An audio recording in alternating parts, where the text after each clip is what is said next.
The early afternoon sun filtered gently through the tall stained glass windows of St. Augustine Chapel, bathing the room in a mosaic of amber and violet light. Beneath the soaring arches, hundreds of guests shifted in whispered confusion, eyes flickering from their programs to the clock above the choir loft and then back again to the altar still painfully empty. At the end of the aisle stood Amara Bennett. Her hands clutched a bouquet of white peonies and garden roses that trembled ever so slightly, though her face remained composed, almost too composed. Her skin, the color of deep mahogany polished by candlelight, shimmered against the pearl-toned satin of her gown. But it was her eyes, wide, liquid, and brimming with the ache of understanding, that betrayed what her lips would not yet speak aloud. She had been left. Again. A soft tug at her side broke through the dense fog of disbelief. "Mommy, where did Darren go?" came a small, barely audible whisper. Amara glanced down at her daughter Nia, who stood beside her in a miniature version of her dress. The little girl's curls were crowned with a wreath of baby's breath, and her dark, almond-shaped eyes stared up at her mother with innocent confusion. Nia rarely spoke. Ever since her father's death 2 years prior, a brutal car accident that had left Amara widowed and Nia witness to the unthinkable, the 6-year-old had retreated into herself, speaking only in urgent whispers when she absolutely needed to. This question, so full of vulnerable clarity, pierced Amara more deeply than any silence could. The wedding guests grew restless now. Murmurs rippled across the chapel like wind through dry leaves. Someone cleared their throat. The organist shifted on the bench. From the third pew a man stood. He had been sitting alone, his tailored navy suit cut clean against his lean frame, his hair silver at the temples, but thick and windswept. He exuded a presence that didn't belong to this room, too grounded, too unafraid. When he began walking down the aisle, each step purposeful, the congregation quieted as if something sacred had entered the space. He stopped beside Amara. "Forgive the intrusion," he said, his voice low and warm, tinged with something old world and steady. "But I can't just sit there and watch a woman like you be humiliated." She turned toward him slowly, uncertain if she should cry or slap him. "Excuse me. My name is Ethan Caldwell," he said, extending a hand without hesitation. "I don't know your story, but I know what I see: a woman who deserves to be chosen, who deserves to be loved right now, not someday, not maybe. So if you'll allow me, I'm offering myself in his place. Marry me." There was a collective gasp, like a storm about to break. Amara blinked. "You can't be serious," she said, though her voice faltered. He was standing too close, and there was something in his eyes, something wounded, something familiar. "I've never been more serious about anything," Ethan replied. "I know you have no reason to trust me, but I've seen what it looks like when someone walks away from something beautiful, and I won't let that happen again, not today." Nia looked up at him curiously. She tugged again at her mother's hand, and then, in her small and fragile voice, said something that made the whole room tilt. "He's sad too, Mama, but he looks happy when he sees you." Amara's heart stopped. Nia hadn't spoken to a stranger in months, and yet here she was, not only speaking, but sensing something Amara herself was too afraid to admit. She looked at Ethan again, really looked this time. His eyes were storm gray, but not cold. There was a quiet devastation behind them, and also just barely a flicker of light. Hope, maybe, or longing. "I lost my wife and daughter 3 years ago," he said quietly, almost like a confession. "Since then, I've built companies, funded schools, donated to children's hospitals, tried everything to fill the void. But I haven't lived, I've existed. And when I saw you standing there, holding your daughter's hand, trying to hold yourself together, with no one at your side, I saw a kind of courage I'd forgotten existed." Silence fell, the kind of silence that feels like prayer. Amara's fingers relaxed around the bouquet. Her breath caught. She thought of every night she had lain awake staring at the ceiling, wondering if she would ever feel whole again, if Nia would ever laugh without sadness behind it, if love, real, unflinching love, was something she had to stop believing in. And now here was this man, a stranger, offering not a rescue but a beginning. She started and her voice cracked. "I can't make promises today." "I'm not asking you to," Ethan said. I'm only asking you to say yes to a second chance. Nia took her mother's hand, looked up, and whispered one word. Please. That was it. That was the moment Amara Bennett said yes, not to a man, but to possibility, to choosing life over loss, to trusting that maybe, just maybe, something extraordinary was being written right then, in the shadow of her worst day. She nodded. Ethan took her hand like it was sacred, reverently, carefully, like a vow unspoken but already understood. And as the organist began to play again, tentative like a question, Amara turned away from the empty altar toward the stranger who refused to let her stand alone. And so began a story not of rescue but of rebirth. Love doesn't always enter our lives through the front door.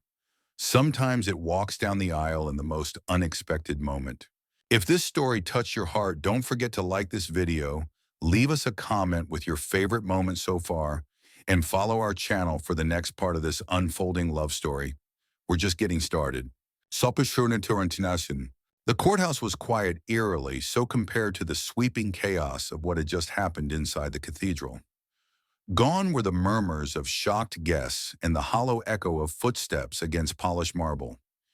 In their place came the soft hum of fluorescent lights and the slow tick of a wall clock that seemed determined to mark each second with deliberate ceremony.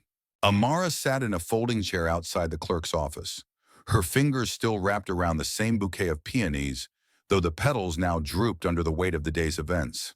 Her veil was gone, her shoes pinched at the toes, and next to her, Nia had curled into a ball, her head resting on her mother's lap as if the small body could not carry the weight of any more change. Across from them, Ethan Caldwell paced. His suit jacket was folded neatly over the chair beside him, sleeves rolled to his elbows, revealing forearms tanned and scarred in places that told of a life lived beyond boardrooms. Despite the stillness of the building, he couldn't seem to stop moving fingers, tugging at his cuff breath, coming in shallow inhales like a man bracing for a storm that might never come. He glanced at Amara for the fourth time in as many minutes, and when she finally met his gaze, he stopped. I meant what I said, he murmured. Back there, at the chapel, it wasn't about spectacle or saving face. I'm not that kind of man anymore. She didn't answer right away. Her thumb gently brushed through Nia's curls as the child slept. For a long moment, she just watched him, measured him, searched for the crack in his kindness. She had seen enough performative generosity in her life to recognize it quickly. But with Ethan, there was something different. There was gravity. There was quiet. You don't even know me, she finally said, her voice low. I know more than you think. Because I stood there looking pitiful in a wedding dress. No, he said gently, shaking his head. Because I saw a woman who didn't fall apart when the world expected her to. That says more about your heart than any biography ever could. Amara looked away. She didn't want to cry. Not again. She'd already used every tear inside her just to keep herself standing upright when Darren's absence became undeniable. There had been no phone call, no apology, not even a whisper of doubt before he vanished. Just the void. You said you lost your wife and daughter? She said finally, her voice hesitant. Tell me. Ethan took the seat beside her, resting his forearms on his knees, his fingers laced. His posture was that of a man who had carried heavy things. He looked ahead, not at her, as he spoke. 3 years ago, December, Isabel, my wife, had a rare heart condition we didn't know about. When she went into labor with our daughter, we thought everything was fine, but within an hour, everything unraveled. We lost them both before I ever held the baby. Amara's breath caught. I remember thinking, he continued, his voice rough, that my life had been cracked open in the middle, and no matter how much time passed, I'd never be whole again. He turned to look at her then, and the sorrow in his eyes wasn't loud or performative. It was deep, like still water, calm at the surface, but endless in depth. I'm not offering you a fairy tale, Amara, he said gently. I'm not standing here with empty promises or some grand gesture meant to distract you from your pain. What I'm offering is a choice, a new page. Not clean, not perfect, but real. Her name sounded different when he said it like it mattered. Amara swallowed hard. Her voice barely surfaced. And if I say no, He gave a sad smile.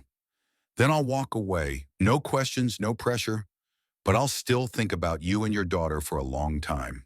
The clerk appeared, then her presence interrupting the fragile atmosphere between them. We're ready for you, she said softly, gesturing to the open door.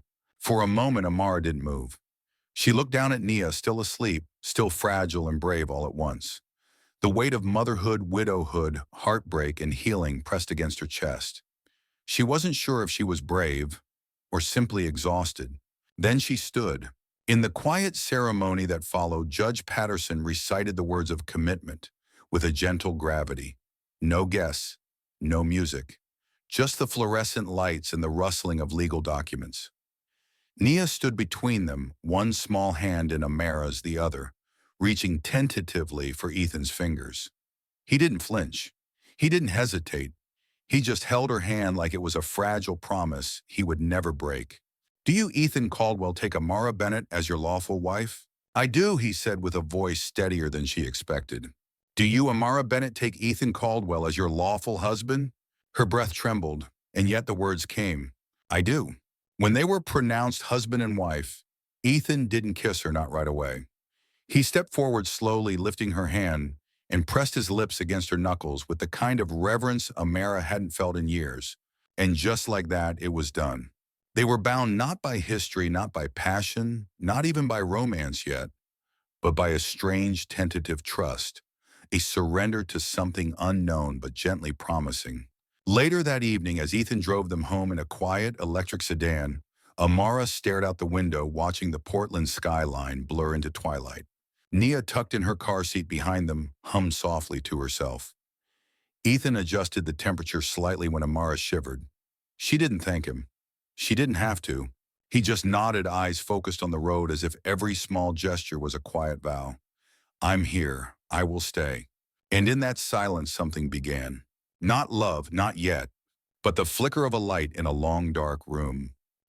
The house Ethan brought them to wasn't what Amara expected. It wasn't the cold, impersonal fortress she had imagined from someone with wealth carved from tech empires and boardroom triumphs.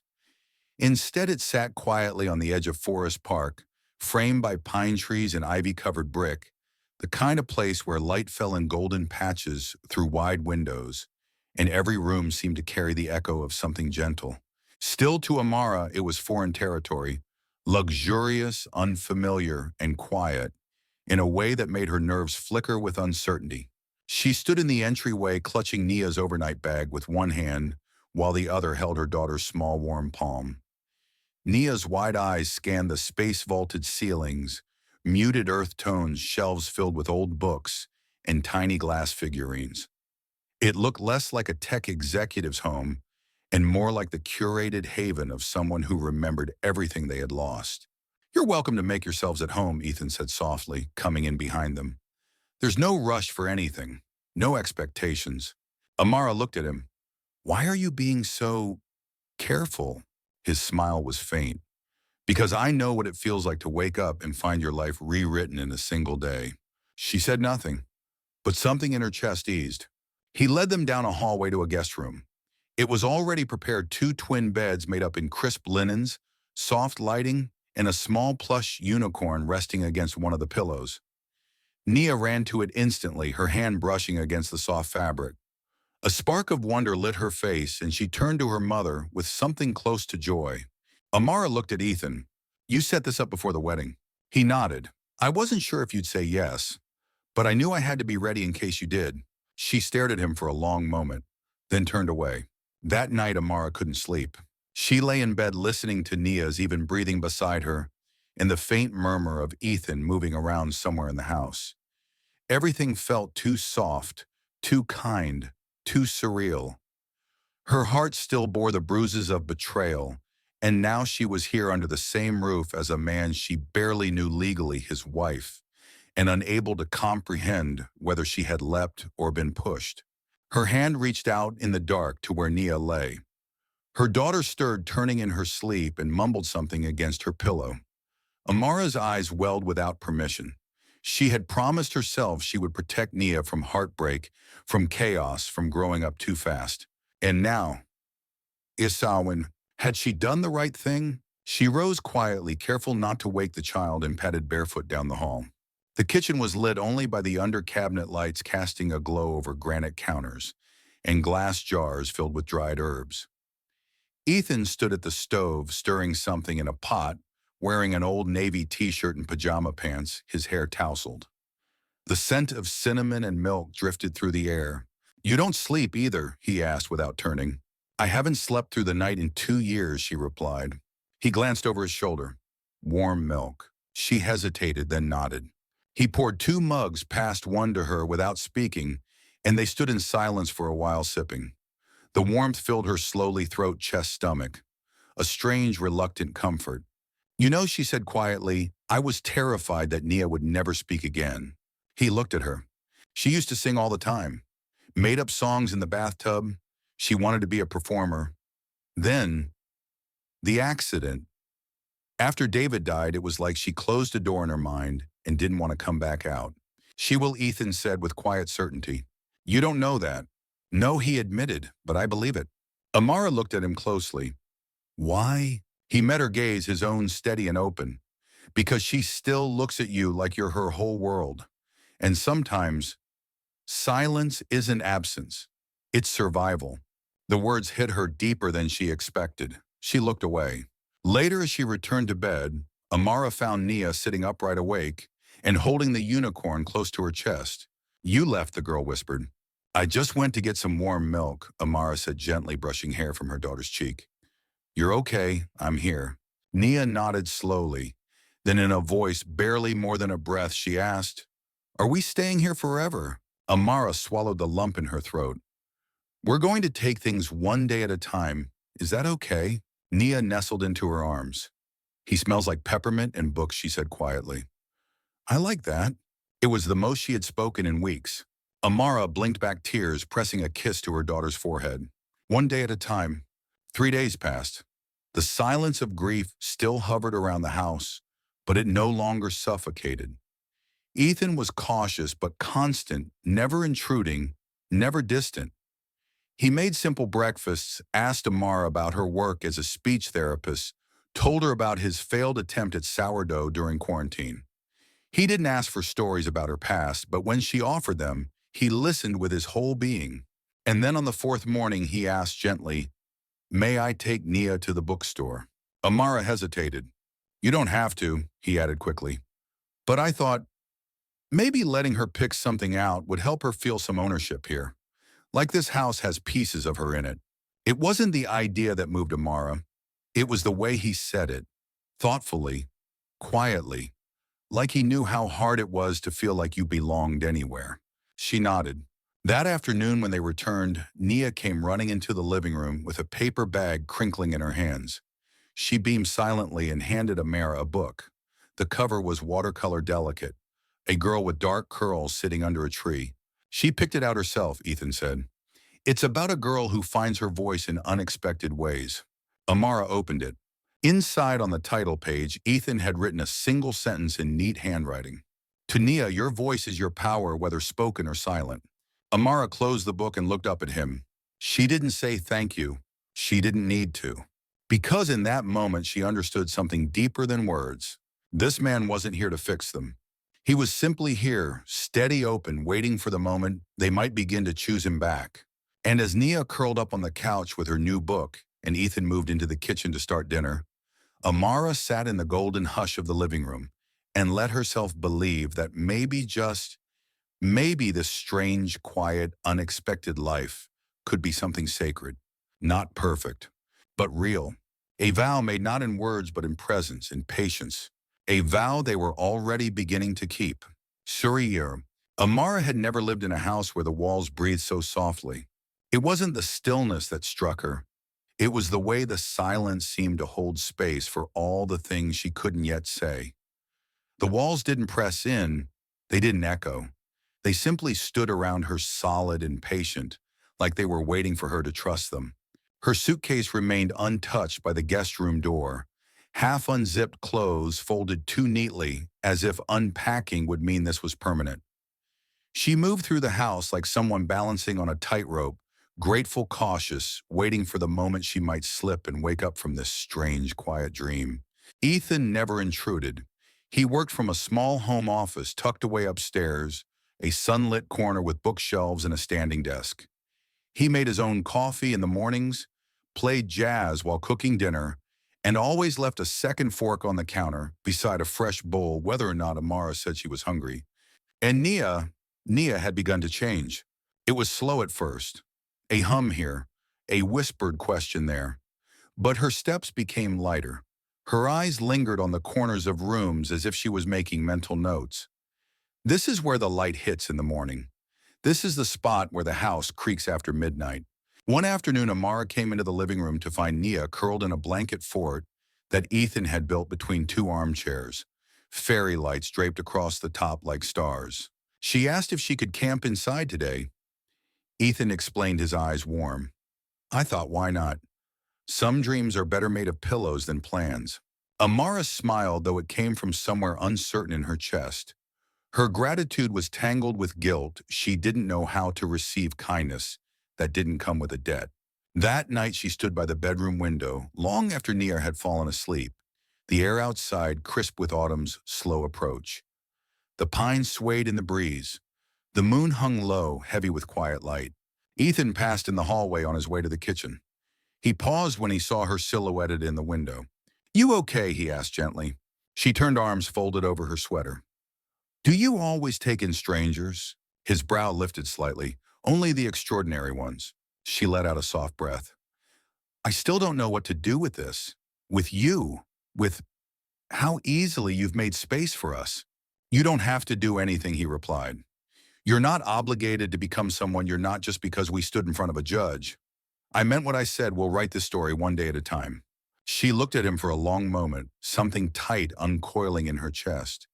Then she spoke, almost a whisper. I had a miscarriage before Nia. Ethan stilled, his expression unreadable but attentive. I was 5 months in. It was a boy. We'd named him Elias. I didn't even know how to grieve that. I didn't let myself. Then when David died and Nia went silent, she swallowed the knot in her throat. Most days, I feel like I'm building a life on top of wreckage no one else can see. Ethan didn't speak. He stepped forward slowly, keeping a gentle distance, and leaned against the opposite wall. His voice came low, quiet. You don't have to explain your grief to anyone, Amara, least of all me. The way he said her name, it wasn't performative. It was reverent. He didn't ask questions. He didn't offer hollow comforts. He just stood there bearing witness. And in that stillness, Amara felt something unfamiliar. Relief. Not the kind that comes from being saved, but the kind that arrives when you realize you're finally allowed to feel all of it without needing to fold yourself into something smaller. The next morning, she found a note under her coffee mug. Some wreckage becomes the foundation for new roots. One day only you will know what once broke beneath them. She didn't cry. Not exactly. But she stood in the kitchen for a long time, fingers on the rim of the mug, letting the words settle like seeds. Days continued to fall into place like quiet dominoes. They took walks in the park behind the house. Nia collected leaves and named them Golden Fire, Sleepy, Red, Brave, Brown. Amara watched her daughter grow braver with every day, each whispered phrase like a lantern, lighting up the dark places. Ethan never rushed anything. He asked Amara about her work as a therapist, about the children she used to help before she took time off to care for Nia. He listened to stories about her students' kids with stutters and stories and scars. He never interrupted. Sometimes he'd write down a word she used, scribbling it into a notebook he kept in his back pocket. One evening after Nia had gone to bed, Amara stepped into the kitchen and found Ethan at the sink washing the last of the dishes. What are you writing in that little notebook of yours? She asked, with a smile that was only half curious, half defensive. He dried his hands and pulled the notebook out, flipping it open. Words I want to remember. Like what? He handed it to her. Amara read the list. Threshold, lullaby, resilience, brave brown, voice. Her throat tightened. These aren't just words. No, he said softly. They're parts of you and Nia. She held the notebook for a moment longer before closing it and giving it back. There were no kisses, no confessions, no sudden surges of emotion. Just two people in a kitchen, the soft clink of ceramic against marble, and the quiet wonder of being seen without armor. That night, Amara slipped beneath the covers and turned toward Nia, who had fallen asleep curled around the unicorn Ethan had bought her. Today, she whispered, brushing a kiss to her daughter's forehead. We belonged a little more than yesterday. And outside beneath the stars, the unfamiliar walls around them breathed in silence, holding space for a family that was still learning its shape. Rain came softly that morning, not as a storm, but as a hush, a gentle weeping that ran down the tall windows in Ethan's home, like memories that refused to stay buried. It painted the world in silver and softened the usual rhythms of the household. Amara stood at the kitchen sink, her fingers wrapped around a mug of black tea she hadn't sipped in 20 minutes.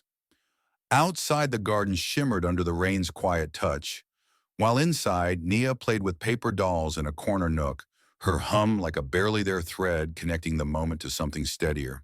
Ethan walked in wearing a sweatshirt and jeans hair, slightly damp sleeves pushed up. He carried the scent of earth and pine.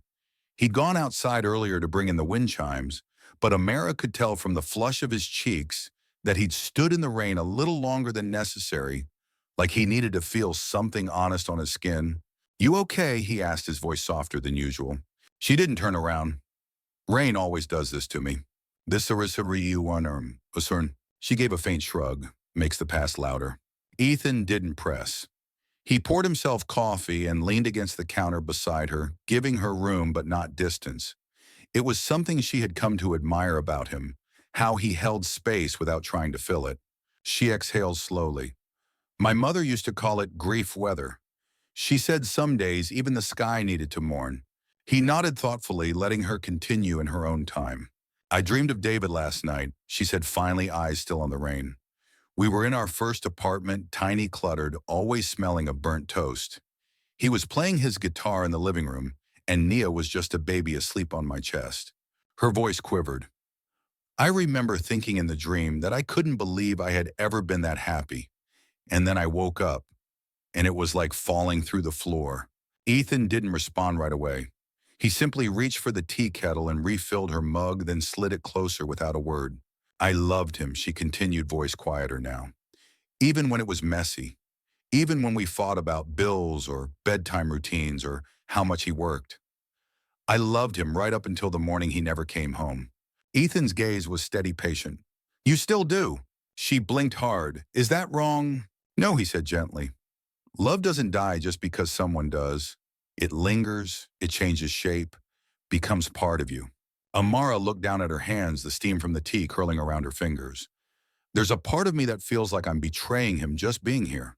And the part of you that's still surviving, Ethan asked. Still raising your daughter. Still trying to breathe in a world that doesn't make room for grief. She glanced at him. You're not betraying anyone, Amara. You're choosing life. That's one of the bravest things a person can do. The words settled into her chest like something she didn't know she needed. Later that day, a knock came at the door. Amara opened it to find a package on the porch. No return address, just her name in loopy handwriting she recognized immediately. Her sister Celeste. She hadn't spoken to her in almost 8 months, not since the night Amara told her about Darren, about the wedding plans, about her decision to remarry. Celeste hadn't approved. She'd accused Amara of moving on too fast, of exposing Nia to instability. Inside the package was a thick envelope, an old photograph of their parents, and a short note. You've always chosen with your heart. I don't understand it, but I trust it. Call me when you're ready. I miss Nia's laugh. Amara read the note twice, then a third time. And for the first time in what felt like years, she didn't feel the need to explain her heart to anyone, not even the people who had once helped shape it. That night after Nia fell asleep, Amara sat in the study with Ethan, a fire crackling softly between them. Celeste wrote to me, she said.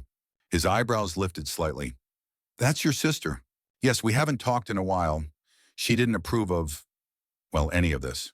He gave a small nod, understanding more in silence than most people did with words. She said she trusts my heart. That's all. That's everything. Amara smiled faintly, then turned her gaze to the fire.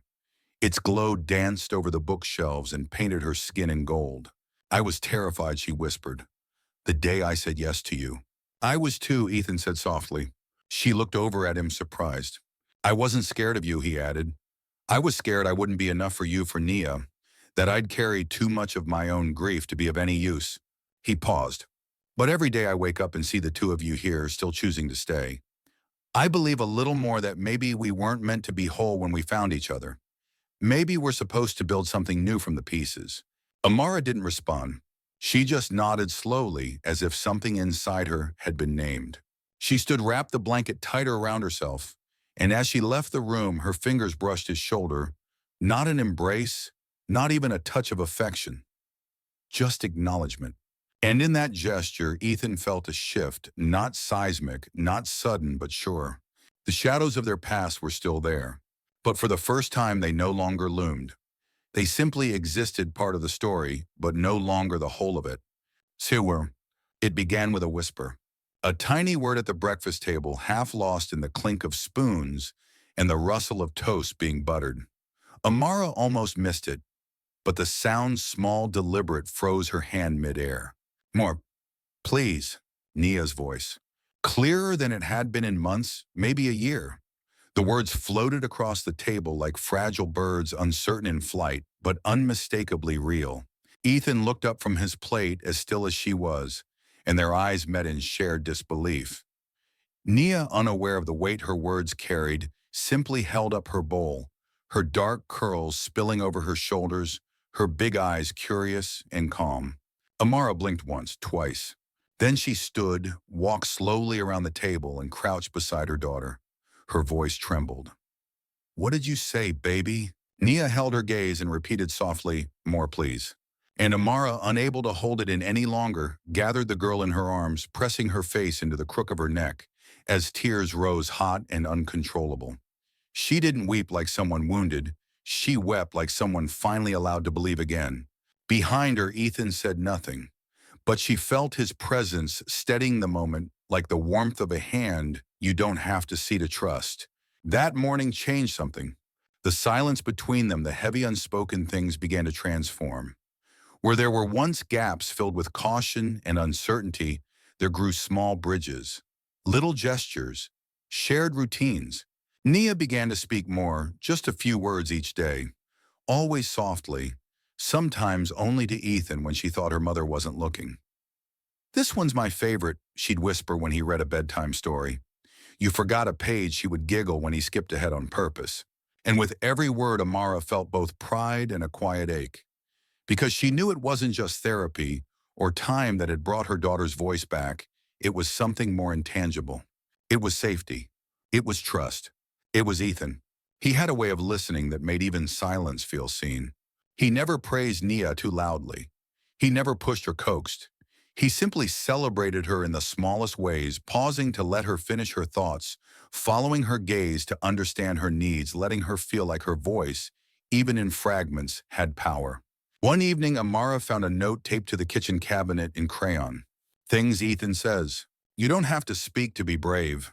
Books are just quiet adventures. You can whisper magic. Amara smiled, tracing the uneven letters. It felt like watching a seedling rise through soil after a long winter. Later that week, while Nia was at a weekend art program, Amara and Ethan found themselves alone for the first time in what felt like weeks. The house was quiet, the rain had finally passed, and a warm sun lit up the porch outside. They sat side by side on the back steps, sipping coffee, the air filled with the scent of pine and distant magnolia. She trusts you, Amara said softly. Ethan looked over. I don't take that lightly. You shouldn't. There was a long pause. I don't know how to thank you, she added. You don't have to. But I want to, she insisted. Not for saving us. You didn't try to do that, but for seeing us. For being the only person who never asked Nia to be someone she's not. He watched her quietly, then said, maybe it's because I know what it feels like to be seen as broken instead of healing. She turned to face him, her voice quieter. Are you still healing? He considered this for a moment. Yes, he said. But now I don't mind the scar. Their eyes held and something shifted between them. Not a surge, not a leap, but a soft pivot. A turning towards something neither of them had dared name before. Amara looked away, her heart suddenly loud in her chest. I'm scared, Ethan. Of me or him, no, she whispered. of wanting this. He didn't move, didn't reach for her. He simply nodded. Me too. That night, while Amara folded laundry in the bedroom, she found one of Ethan's notebooks tucked beneath a pillow. It wasn't the same one she'd seen before, the one filled with single words. This one held fragments, sentences, half-formed thoughts like broken poems. Sometimes silence isn't empty. It's where we carry the things we love too much to lose. She walks like she's balancing grief and grace in equal measure. Nia's voice sounds like sunlight filtered through water. Her hands trembled as she closed the notebook. She didn't return it right away. Instead, she placed it on her nightstand beside her own worn journal and left the lamp on low, like a soft beacon in the dark. The next day, as autumn deepened and golden leaves curled against the corners of the house, Ethan came home to find Amara and Nia building a blanket fort in the living room. There was laughter, real unfiltered. Want to help? Amara asked, tossing him a pillow. He caught it with a grin. Only if I get a password. Nia held up a finger. It's a secret. He leaned down and whispered, is it magic? Nia nodded solemnly. It's home. And just like that, Ethan smiled. Because in that one word, a whisper from a once silent child was everything they'd been trying to build. Not perfection, not rescue. Just a space where love didn't have to be spoken loudly to be heard. A language made of glances, gestures, quiet courage, and the small, sacred promises they made each day without ever needing to say them out loud. The spare room had once been just that, spare. A quiet space tucked behind Ethan's office, empty except for a dusty futon and an old bookshelf filled with manuals from another life. It had remained untouched since Isabel's passing, as if sealed in respectful stillness. But things had begun to shift. Slowly, imperceptibly, the energy of the house had changed. There were now shoes by the door that didn't belong to him. Laughter echoed in the hallway. Small hands traced their names on the foggy windows. The air held the scent of Amara's orange clove soap and Nia's strawberry shampoo. Every room had grown warmer. And so that forgotten room whispered to him one afternoon. It was Amara who noticed him standing in the doorway, staring into the untouched space like it had spoken. You okay? She asked gently. He didn't look away. I think it's time. For what? He hesitated. For this room to mean something again. Later that weekend, they began together. Ethan hauled the old furniture into the garage while Amara opened the windows, letting the crisp autumn air chase away the dust. Nia arrived moments later with construction paper and a pair of scissors in hand. What's this room going to be? She asked. A place for dreams, Ethan said. Whatever kind we want. Nia's eyes sparkled. Then I want clouds on the ceiling. They painted the walls a soft shade of pearl gray like mist at dawn. Ethan installed floating shelves for books, puzzles, and tiny ceramic animals. Amara placed a woven rug in the center, earthy and textured, grounding the space in something warm and lived in. Nia, armed with cotton and blue paint, dabbed puffy clouds and swirls across the ceiling, giggling when her fingers left prints on her cheeks. What about you, Mommy? She asked. What do you want it to be? Amara paused. She hadn't thought about that. But when she glanced around the room, the bare walls now waking with color, Ethan bent beside her daughter, helping her trace the outline of a paper star. She felt something rise in her. Hope, she whispered. I want this room to feel like hope. That evening, Ethan lit the fireplace in the living room. Nia curled up with her books while Amara leaned against the window frame, watching the last light of day fall across the yard. Leaves tumbled like golden coins through the wind, and beyond the garden the trees whispered ancient lullabies. You know, she said, her voice soft, I haven't allowed myself to want anything in a long time. Ethan turned to her. And now, I'm scared of wanting too much. He nodded thoughtfully. It's not greedy to want peace or joy or a room filled with stars and clouds and dreams stitched together with love. She looked at him, then really looked at him. At the man who had opened his home without conditions, who never tried to take the pain away, but made room for it, who hadn't asked her to forget her past, but who gently reminded her it wasn't the end of her story. The realization came not as thunder, but as warmth. She was beginning to want him, not in the way she had wanted David, with the fire of youth and the blind certainty of early love. No, this was different. This was slow and rooted and quietly growing like a seed that had weathered storms and finally found sun. Ethan must have seen something in her face because he said nothing. He simply stood beside her close but not pressing, letting silence stretch like fabric between them. In the days that followed, the room of hope became a sanctuary. It was where Nia brought her coloring books, her puzzles, her favorite plushies. It was where Amara sometimes sat with her journal writing phrases she hadn't dared speak. It was where Ethan often read aloud in the evenings, his voice low and calm, turning stories into music. One night as Amara walked past the open door, she paused. Inside, Ethan sat cross-legged on the floor, with Nia assembling a puzzle in the golden glow of the desk lamp. The child's laughter spilled out like light through glass, and he leaned in to whisper something that made her giggle even harder. It wasn't a performance. It wasn't for show. It was real. And in that moment, Amara's heart ached in the most beautiful way, not from loss, but from the terrifying, fragile hope of new love taking root where once there was only rubble. She took a quiet step back, her hand resting on the doorframe. Tomorrow she would return to work for the first time in nearly a year, back to her clinic, her young patients, the rhythms of a life she had once put on pause. The world outside their little home was still vast and complicated, but here in this room there was clarity, a kind of gentle certainty she hadn't known she still believed in. That night Nia couldn't sleep. "Mommy," she whispered in the dark, "what if I forget how to talk again?" Amara gathered her daughter into her arms, resting her cheek against Nia's curls. "You won't, sweetheart. But even if you do, we'll find the words again. Together." "What if they go away?" Amara kissed her forehead. "Then I'll hold them for you until they come back." Nia was quiet for a long time. Then with a voice like warm wind, she asked, "Did Daddy hold your words?" Amara swallowed hard. "No," she whispered. "He held my heart." A pause. "Who holds it now?" Amara didn't answer right away. But as she looked toward the hallway where Ethan's light was still glowing under the crack of his door, she smiled faintly. "We're still learning how," she said, "but he's trying, and so am I." Outside, the stars pressed close to the windows. Inside, three hearts beat in a room once empty, now filled with the quiet weight of belonging.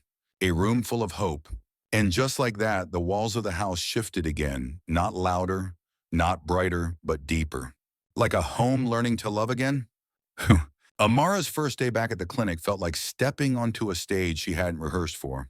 The walls were the same pale blue, the same scent of hand sanitizer, and apple-scented markers still hung in the air, and yet nothing felt quite as it once had. Her desk bore her nameplate, dusted and waiting.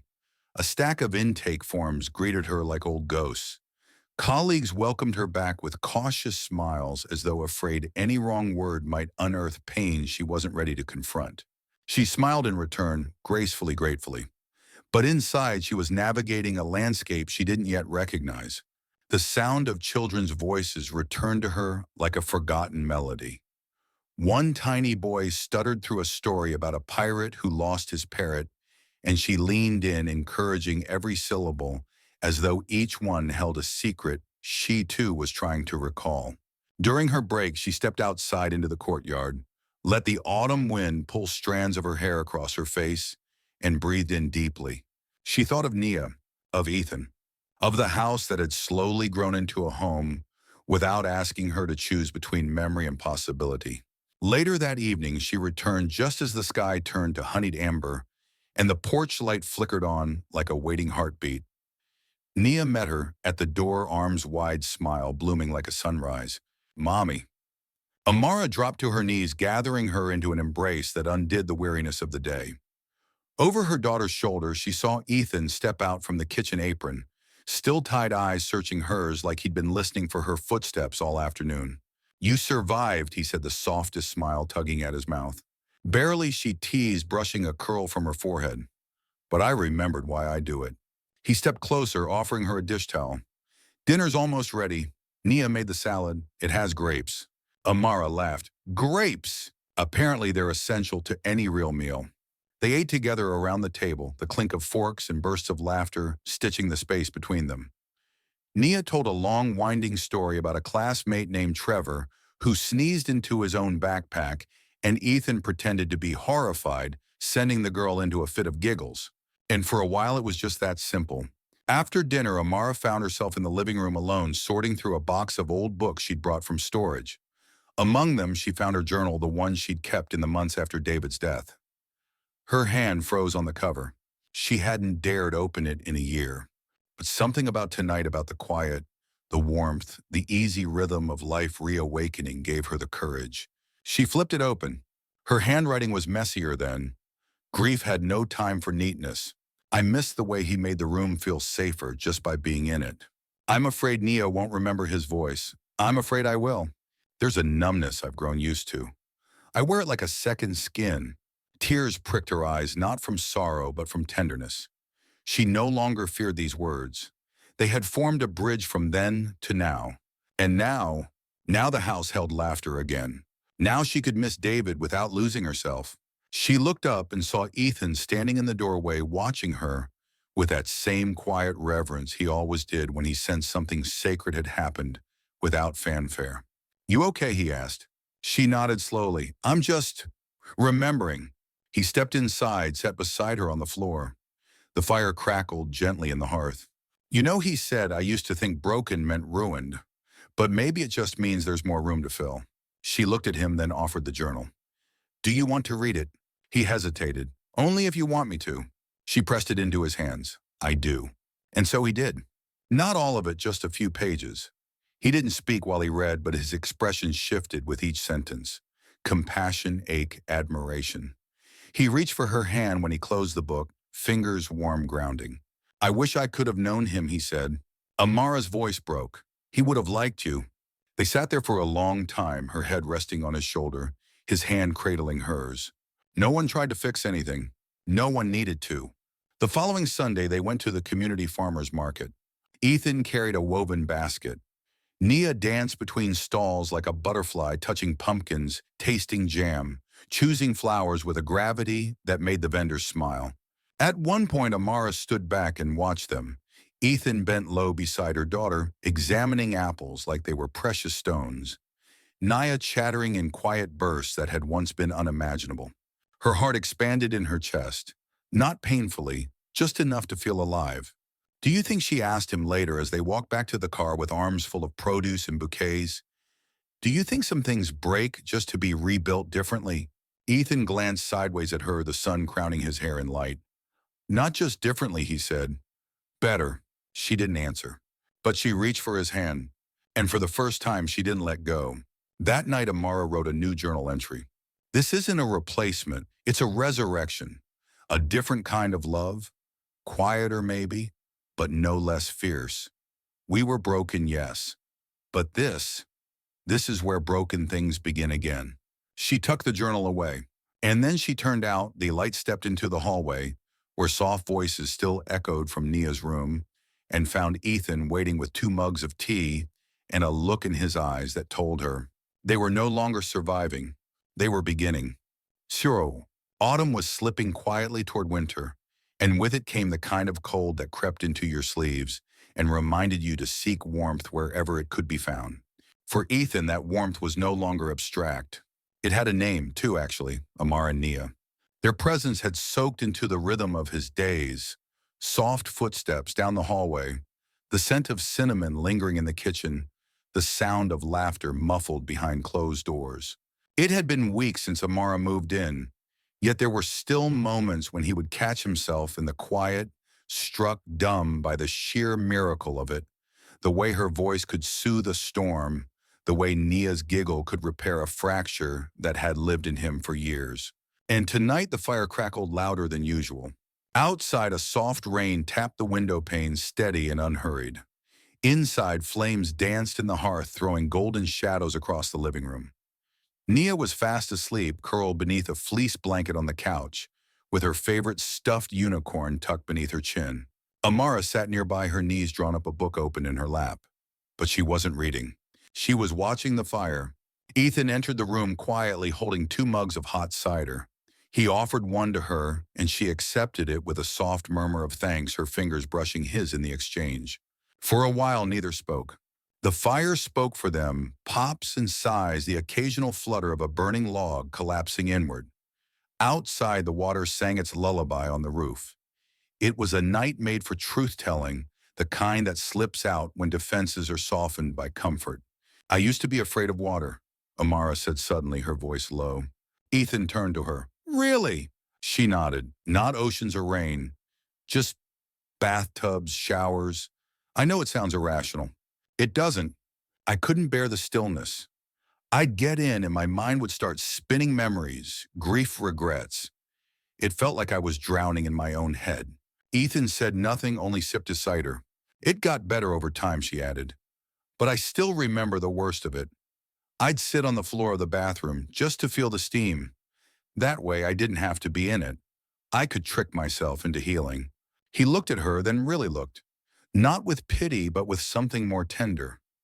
Reverence. You didn't trick yourself, he said. You survived. Amara smiled faintly, eyes never leaving the fire. What about you? What do you fear? Ethan leaned back, his jaw tense for a beat. Silence. Not the absence of sound, but the kind where nothing reaches you anymore. When the house is too clean, the meals too quiet, the grief too orderly. He paused. That's what it was like after Isabel died. Everyone assumed I needed space. What I needed was someone to knock something over, to say the wrong thing, to let the chaos back in. Amara turned to him slowly. Is that what we are, chaos? No, he said, smiling softly. You're the sound that broke the silence. Her breath caught, not from surprise, but from the truth of it. She reached out fingertips, barely grazing his hand, and he didn't pull away. The contact was so simple, so soft, and yet it felt like the first page of a new chapter neither of them had dared write. Do you think this is real? She whispered. I think it's more real than anything I've known in a long time. The fire hissed. Rain deepened. And still they sat, two people who had learned to carry their brokenness like a second skin, now shedding it slowly in the presence of one another. Later that night, after Nia had been tucked in and silence wrapped around the house like a velvet shawl, Amara stepped into the bathroom. She hadn't taken a bath in over a year. But something about tonight, the warmth, the trust, the steady presence of Ethan just down the hall made her brave enough to try. She ran the water, added a few drops of lavender oil, and watched as steam curled into the air like breath. Her reflection in the mirror was softer than she remembered, less burdened. There was a new kind of grace around her eyes, not born of peace, but of resilience. She stepped in slowly, breath held, then released. The water held her. No panic, no spinning, just the warmth of surrender. When she closed her eyes, she could still hear the fire in the other room, still feel the shape of Ethan's hand under hers. And for the first time in years, she didn't feel like she was floating alone. Down the hall, Ethan sat in bed reading. He paused, staring out the window into the rain, heart full of things he hadn't said. He thought of the night they met, the courthouse, the way Amara had refused to make promises she didn't mean, and how somehow that had meant more than vows ever could. He thought of Nia's voice slowly returning, of Amara's laughter slowly blooming, and of the way his own breath had begun to come easier, steadier, fuller. The fire was out now, its embers fading to ash, but warmth remained in the air and the walls, and the soft thrum of life that had returned to a house once hollow. And in his heart, Ethan felt a flicker of something deeper than gratitude, gentler than desire. A knowing. That healing doesn't come all at once. It comes in water and firelight, in voices returning, in silences shared, in hands that reach without needing to be held and yet are. Sure, snow came early that year. Not in a rush, not in a blizzard, but in soft, drifting flakes that floated like feathers through the chilled Oregon air. The first snow always brought a hush, as if the world paused to listen. Trees bowed under the weight of wonder. Streets glistened, and the whole town seemed to exhale just a little. Inside the Caldwell home, the scent of ginger and cinnamon curled through the halls like a memory. Amara stood at the kitchen counter wearing one of Ethan's oversized flannel shirts, sleeves rolled up, flour dusting her cheek. Nia sat on a stool beside her, diligently pressing snowflake-shaped cookie cutters into the dough with the kind of seriousness only 6-year-olds possess. Ethan, with sleeves pushed to his elbows, leaned against the pantry door, watching them with a heart so full it felt near to bursting. He didn't interrupt. He just watched how Amara laughed without checking herself now, how Nia's curls bounced when she giggled, how the light through the window painted them in quiet gold. He had never known this kind of peace. Not in all his wealth, not in all his wandering. This was it. This was what home was meant to feel like. Ethan, Nia chirped, licking frosting from her fingers. Are you gonna help or just be the cookie judge again? He grinned. The judge is the most important job. Amara rolled her eyes playfully. You're just afraid you'll ruin the shape. Absolutely, he said, grabbing a cookie and inspecting it. This one looks a little abstract. That's mine, Nia exclaimed. Then it's perfect, he said with mock solemnity, biting into it. They laughed and Amara leaned into the moment, into the warmth of flour-smeared hands and the hush of snow outside, into a life she hadn't imagined yet somehow had always needed. Later, with cookies cooling on the counter and the sky turning a velvety navy, they gathered by the fire. Nia curled up between them on the couch, a blanket over her lap, her voice low and sleepy. Can we put up the tree tomorrow? She asked, eyes fluttering. Ethan exchanged a glance with Amara, who nodded. Absolutely, he said. You'll be in charge of the star. I was last year. And this year too, Amara said softly, tucking a curl behind Nia's ear.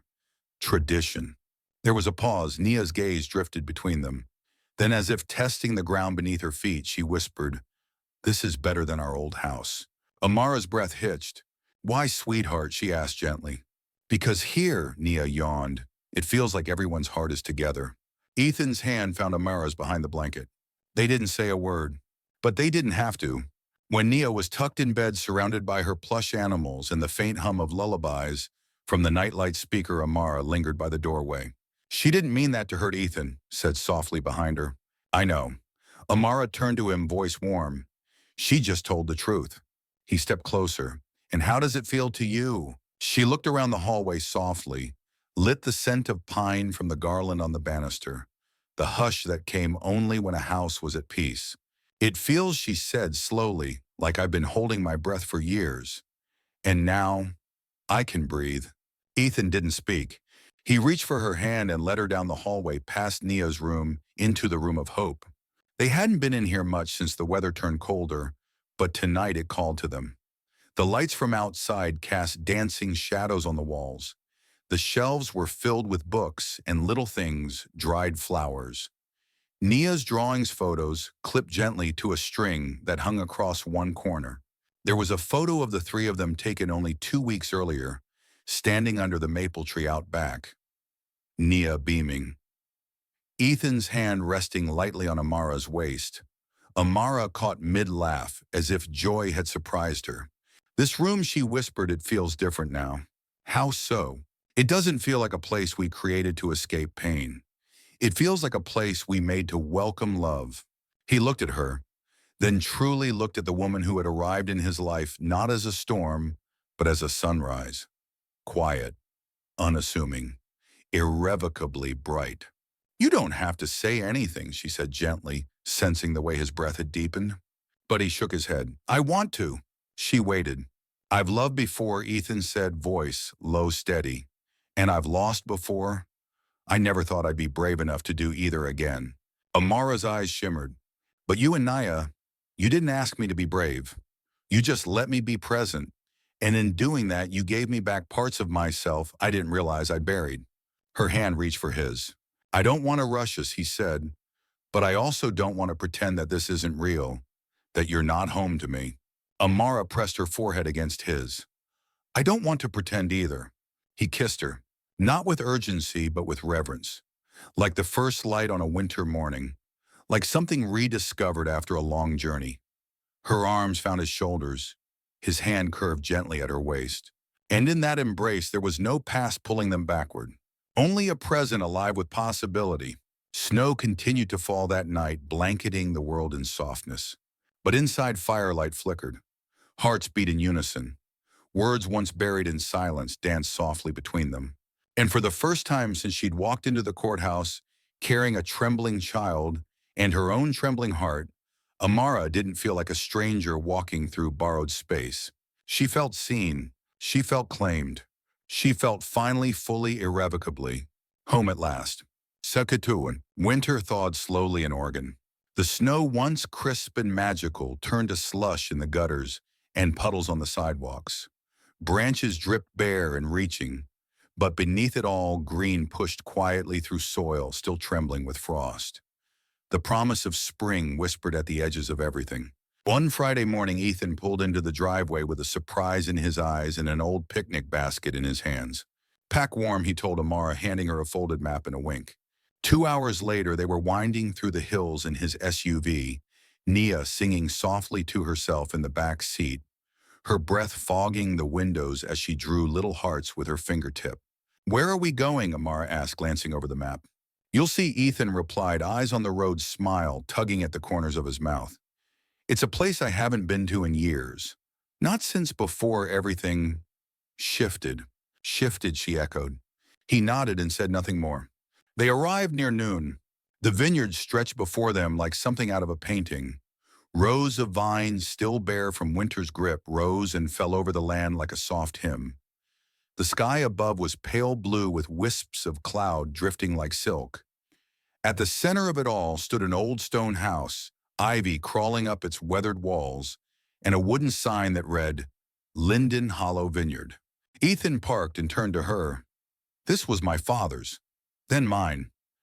I sold most of it when I left the company, but I kept this part." Amara blinked, touched by the quiet reverence in his voice.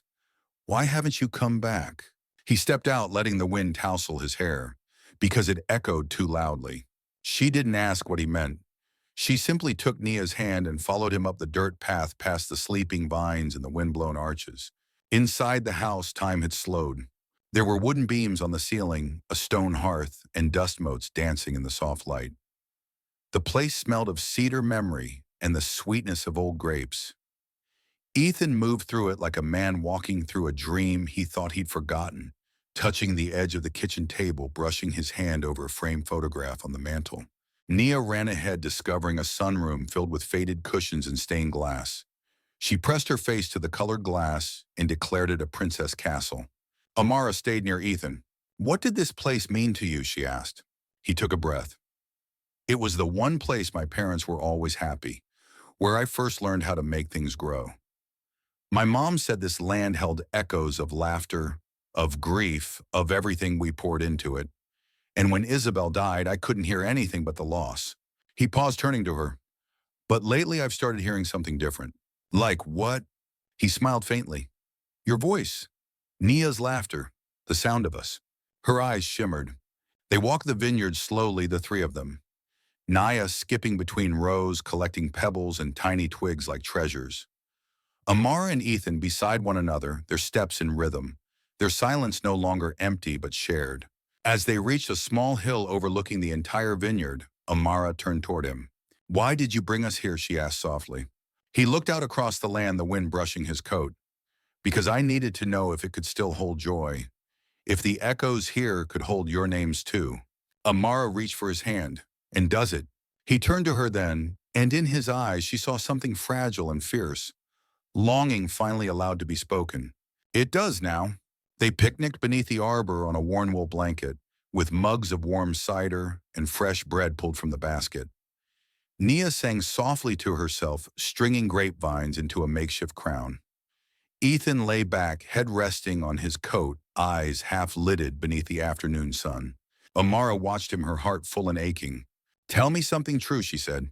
He opened one eye, only one. She smiled. "Start there." He sat up slowly, brushing a leaf from her shoulder. "Something true. I thought I was past the age where love could surprise me." She tilted her head, and now I know it doesn't care about age, or grief, or how many times you've been broken. Love just waits for when you're ready to hear it echo." Amara leaned into him. "Your mother was right." "About what?" "These vines, this land, it really does carry echoes." He kissed her forehead. "Then let's give it something new to remember." That evening, as dusk settled and the land turned gold with the sun's last breath, they lit a fire in the old stone hearth of the house. Nia fell asleep on the sofa, her vine crown slipping askew, her thumb tucked near her cheek. Ethan and Amara sat together, a blanket over their knees, their shoulders touching, their hearts opened wide. "I could live here," Amara whispered. Ethan looked at her, something stirring in his gaze. Then maybe we should. She blinked.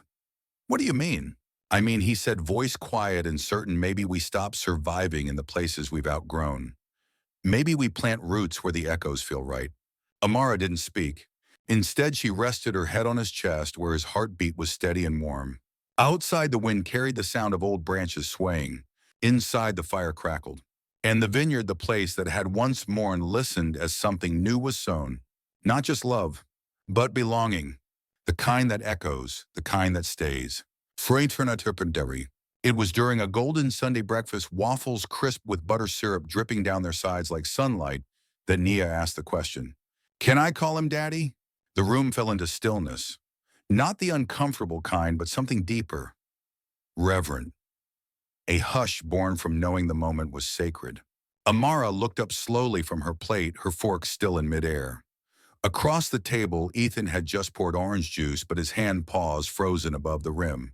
Nia's eyes were wide and waiting.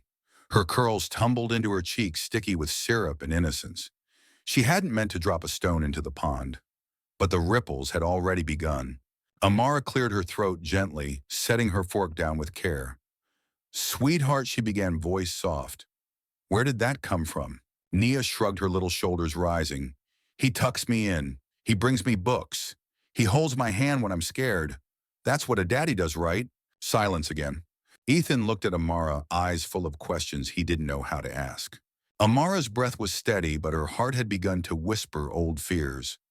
Was it too soon? Would it hurt David's memory?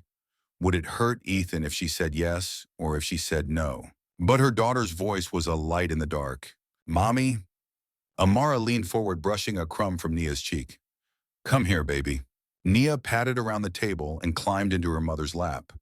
Amara wrapped her arms around her tightly and rested her cheek against Nia's head. "Your daddy David, he loved you so much," she whispered. "Even though you were still in my belly when he left us, he talked to you every night, sang to you." "I remember in my dreams," Nia murmured. Amara smiled through sudden tears. "Maybe you do, but you also have the right to love more than one person that way. Love doesn't have a limit." She glanced at Ethan. He hadn't spoken, but his hand trembled slightly as it gripped the edge of the table.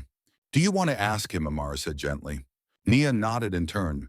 "Ethan," she said, standing now beside his chair, her voice very small but unafraid. "Can I call you Daddy? If you want to be." He exhaled like something had been lifted from his ribs. He turned fully to her, got down on one knee, and looked her right in the eye. "You don't have to call me anything you're not ready for," he said, voice thick. "But if you want to, if you choose me, then yes, sweetheart, you can." Her arms flew around his neck before he could say another word. She buried her face into his shoulder, and he held her with the gentleness of a man who knew what it was to carry someone else's world in his arms. From the kitchen table, Amara watched, heart aching with a kind of joy so intense it nearly broke her open. Later that day, they visited David's grave. It wasn't something they'd planned, but Amara had felt it like a nudge in her chest, a quiet request from memory. Ethan didn't ask questions. He simply drove, holding her hand all the way, Nia asleep in the back seat with a blanket pulled to her chin. The cemetery was quiet, blanketed with snow. The headstones stood like soft teeth in the earth, each holding a name, a story, a moment the world had paused to grieve. Amara walked ahead, her boots crunching gently, and stopped in front of the familiar granite slab. "David Bennett, beloved husband and father, your voice still lives in the silence." She knelt down, brushing away the snow from the base fingers, trembling not from cold, but from remembering. Then she took a breath and began to speak. "Hi," she whispered. "It's been a while." Behind her, Ethan stood still. Nia slipped her hand into her mother's. "I brought them with me today. I think you'd like him. He's patient. He listens. He makes waffles just like you did." She smiled, blinking back tears. "And Nia, she's growing into this little beam of light. She sings in the bath. She asks too many questions. She calls me out when I hide my feelings." Nia giggled faintly at that. Amara reached into her coat and pulled out a small photograph, the one of the three of them under the maple tree at Ethan's house. She placed it carefully against the base of the gravestone, weighing it with a pebble. "I'll never forget you," she whispered, "and I'll never stop telling her about you. But I want you to know, We're okay now. She stood brushing her palms against her coat and turned toward Ethan. He stepped forward. Gently, almost shyly, he placed a hand on the gravestone. Thank you, he said softly, for them. And then he took Amara's hand, not as a placeholder, not as someone trying to take a lost man's place, but as a man building something new with respect, with love, and with permission. That night, Nia wrote her name over and over again in her notebook.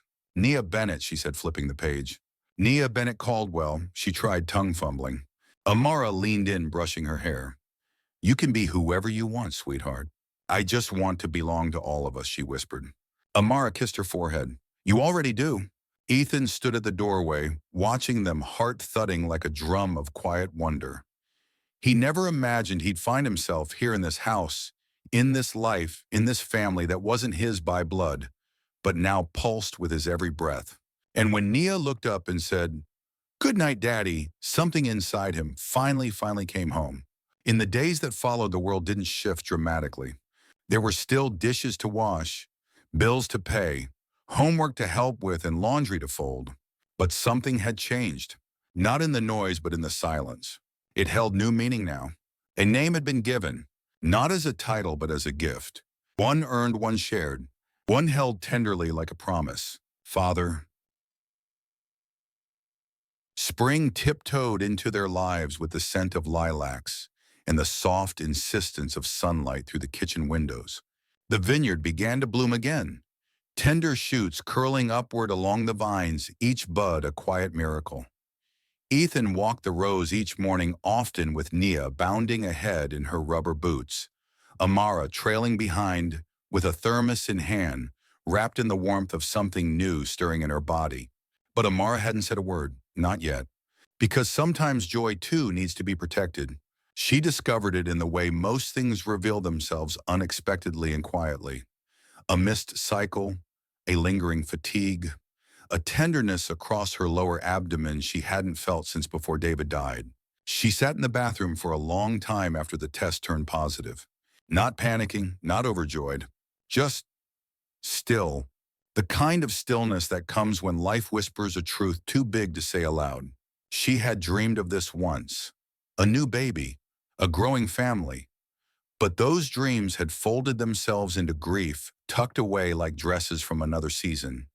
She never thought she would open that drawer again. And yet here she was, carrying another life, a second heartbeat within her, a secret. She began to change in small, almost imperceptible ways. She craved oranges more than usual. She napped for 10 minutes at a time, curled on the couch as Nia played quietly beside her. She found herself holding her belly protectively in moments of thought, even before there was anything visible. Ethan noticed, of course. Not the reason, not yet, but the softness in her, the way her laughter slowed before returning, the way she reached for him more often. Like her body remembered the comfort he offered even when her words didn't ask for it. One night as they folded laundry together, he said, "You've been quieter." Amara glanced at him. "Have I?" He nodded, not distant, just quieter, like you're listening to something inside. Her breath caught, but she only smiled and reached for a pillowcase. He didn't press her. He never did. And perhaps that's why she fell even more in love with him. She told Nia first. They were curled together on the old wicker swing in the sunroom, spring rain tapping the windows. Nia was humming to herself, tracing stars with her finger across the fog glass. Amara took a breath. "Would you ever want a baby brother or sister?" she asked gently. Nia blinked, then gasped. "Is someone getting one?" Amara laughed, the sound catching in her throat. "Maybe, if you'd like that." Nia's eyes widened. "From where are we getting one? Like we got the puppy? Or like, in your tummy?" Amara nodded, "In my tummy." There was a pause, then Nia flung her arms around her mother's neck. "Is that why you smell like lemons and take naps like me?" "Yes," Amara giggled. Nia pulled back, thoughtful. "Does Ethan know?" "Not yet."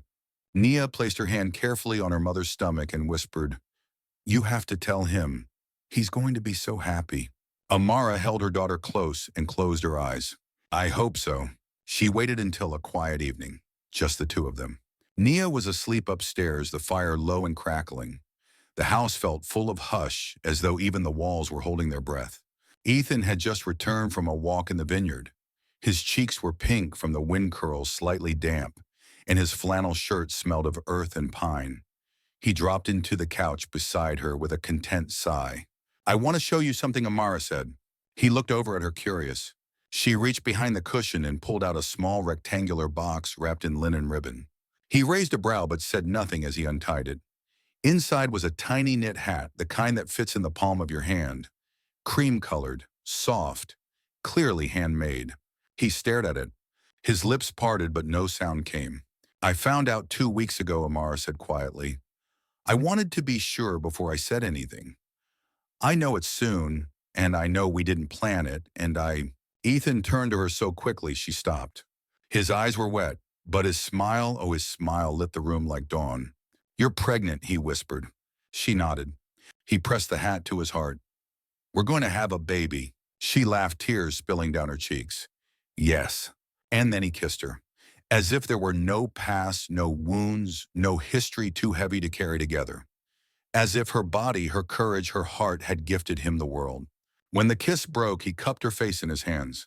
"Thank you," he said, "for trusting me, for letting me love all of you, even the parts not here yet." She leaned into his palm. "I was scared." "Me too," he admitted. "But sometimes the scariest things are the most beautiful." They sat there, hearts pressed close, the fire curling around them in warmth. And the tiny secret inside her, now no longer a secret, pulsed with life beneath her ribs. A new story, a new soul. Not a replacement, a continuation. Proof that love, when nurtured, always finds room to grow. Fonmanen is Serminiorwas. There was no grand music playing, no confetti falling from the sky, no thunderous announcement to mark the new rhythm of their lives. Instead, there was morning light. Gentle honeyed sliding through the half-open blinds and casting pale stripes across the kitchen floor. There was the sizzle of eggs in a pan, the creak of the old wooden chair as Nia climbed into it, with her socks mismatched and her curls wild. There was Ethan humming always a different tune, always under his breath, as he poured fresh orange juice into 3 mismatched glasses. And Amara standing at the counter, barefoot, pregnant, and glowing in a way that didn't demand attention, but still drew it like breath to flame. This was their life now. Not the fairy tale kind, but the kind where time stretches wide and deep across a series of ordinary days that feel quietly like miracles. Every Tuesday they visited the farmer's market. Nia always ran ahead, weaving through stalls of strawberries and fresh bread, calling out greetings to the vendors who now knew her by name. Ethan carried the bags. Amara picked herbs with her fingers and pressed lemons to her nose to see which one sang. Ethan had started calling the baby Peach after Amara's offhanded mention that the baby at week 15 was about the size of one. "Peach is kicking," he would whisper dramatically over breakfast, his hand on her belly. "Peach likes curry," Amara would grin at dinner. "Peach better like dogs," Nia would proclaim seriously during bedtime stories, curled against Amara's side, with one hand resting protectively where her sibling grew. The name stuck. So did the joy. So did the quiet understanding that none of them had ever imagined this life, but all of them now cherished it like a secret prayer. One afternoon they returned to Linden Hollow Vineyard to begin preparing the house for spring. Ethan had quietly decided to restore the old stone home, fully, not to sell, not to rent, but to keep as a second heartbeat for their family. A place where new memories could grow alongside the vines. Amara stood in the sunroom, hands on her growing belly, watching Nia dart between the hedges with the puppy bounding after her. Ethan was on the ladder outside, stringing twinkle lights just because it made her smile. She thought about what it had taken to arrive here. The fear, the loss, the courtroom, the first meeting with a stranger, the quiet nights filled with questions and the louder ones filled with hope. And now her life was filled with a quiet steadiness that no one writes songs about, but it was more precious than any serenade, because this was the kind of life that held a future. Not built on grand gestures, but on small ones, tea made exactly the way she liked it. Hands that knew when to hold and when to let go, a daughter who was finally sleeping through the night without waking from silent dreams, and a man who didn't try to rescue her from herself, but who stayed close enough to remind her she no longer had to do it all alone. One night in early May, a storm rolled in, unexpected and loud. The power flickered, the wind howled. Thunder split the sky in half. Nia, awakened by the noise, padded down the hall and crawled into bed between them without a word. Amara pulled her close, her belly curved protectively around her child. Ethan lit a candle and placed it on the windowsill, the flickering flame dancing in the dark. "Do you think Peach is scared?" Nia whispered. "I think Peach is used to this kind of magic," Amara murmured. "You were too." Ethan smiled. "This family is made of thunder and light. That's why we shine so well." They lay there, the three of them, four, really listening to the rain drumming on the roof, the candlelight washing everything in amber warmth. And as the storm passed slowly, and then all at once they fell asleep, tangled together beneath the covers, safe in the promise that storms always end, and ordinary days return more beautiful than ever. There were days when Amara still cried, sometimes without reason, sometimes because of a memory or a craving, or the sight of Nia brushing her doll's hair while humming one of Ethan's tunes.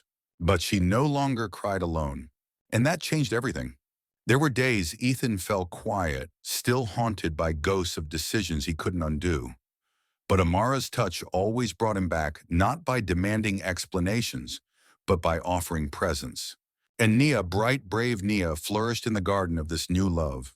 She spoke freely now, sang even more. Her teachers noticed. Her drawings changed. No longer shadowed or gray. Now they bloomed in every color imaginable, with stick figures that held hands and smiled with open mouths, and words scribbled in wobbly crayon letters: me, mommy, daddy, Peach, family. No longer something broken and patched. Now something whole. On the first truly warm day of summer, they took a photo on the porch of the vineyard house. Amara wore a flowing sundress that stretched gently over her belly. Ethan stood behind her, his arms around her waist, his chin resting lightly on her shoulder. Nia stood in front, one hand on her hip, the other gently on her mother's stomach. The vines behind them stretched into the distance, green and endless. The timer clicked. A frozen moment of everything that had once seemed impossible. And later that night, when the house was quiet and the baby kicked beneath her skin like a soft hello, Amara whispered into the dark, her voice thick with gratitude. This is everything." Ethan reached for her hand in the dark. "It's just the beginning." And in the hush that followed, their breathing aligned. The heartbeat of a new life thumped between them.